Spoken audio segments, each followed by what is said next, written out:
As one of the city's largest civic organizations, the General Union of Neighborhood Associations of Macau, or UGAM, has played a central role in Macau's social fabric for over 40 years.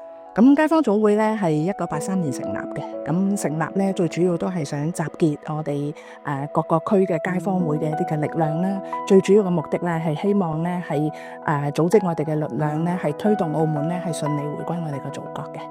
其實街坊總會咧嘅服務咧一直都係冇變嘅，都係為我哋街坊居民係提供一個服務嘅。到而家我哋今天咧，我哋嘅服務可以咁講下，係由0歲到去100歲嘅老人家咧，我哋都有提供呢個全過程嘅一個服務喺裏邊啦。我哋有托兒嘅服務啦、青少年啦、家庭啦、社區啦、長者啦等等唔同嘅一啲嘅服務咧，而家我哋都係有開展嘅。UGAM operates a wide range of facilities, including nurseries and schools, as well as community and daycare centers. The group's network covers Macau and parts of Guangdong, including Hengjin. 而家我哋澳門分咗4個區份啦，我哋都有4個嘅辦公室，地區嘅辦公室係支援緊我哋唔同嘅一啲嘅服務嘅開展嘅。咁而街坊總會咧，總共咧係有28個街坊會，遍佈喺我哋澳門唔同嘅區份。另外咧有34個服務嘅中心嚇。咁近年咧，我哋都拓展到去大灣區嚇。咁喺橫琴啦、拱北啦、中山啦，都有我哋嘅服務點喺裏邊嘅。Support for the elderly is a major focus of UGAM's work. Its services targeting senior citizens have become increasingly diverse. That includes the Peng On Tong Teleassistance Program, which provides round-the-clock support to elderly residents living on their own.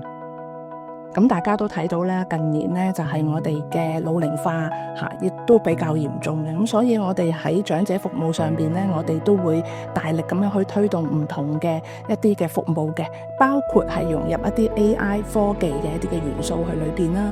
咁譬如最近我哋都推出咗一個樂安居嘅一個 app 啦，咁就係讓長者安裝喺手機裏邊，我哋會了解到佢每日有冇行路啊，有冇出門啊，去咗點啊，同平時嘅活動會唔會有唔同嘅出入啊？如果有咩狀況，我哋都會有同事咧係同佢哋了解啦，同埋係關心。UGAM also participates in public affairs in Macau.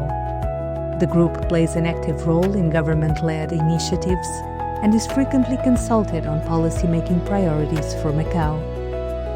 其實咧，街坊會咧一直咧都係同政府係一個好好嘅一個合作嘅伙伴嚟嘅。我哋一直都係支持住特區政府咧去開展唔同嘅一啲嘅民生嘅工作。咁所以咧，我哋喺都發揮我哋各個方會喺地區嘅一啲嘅聯動啦，譬如會關心我哋地區嘅發展啊、環境啊、衛生啊等等唔同嘅設施嘅一啲嘅推動。咁呢個我哋都會係持續嘅。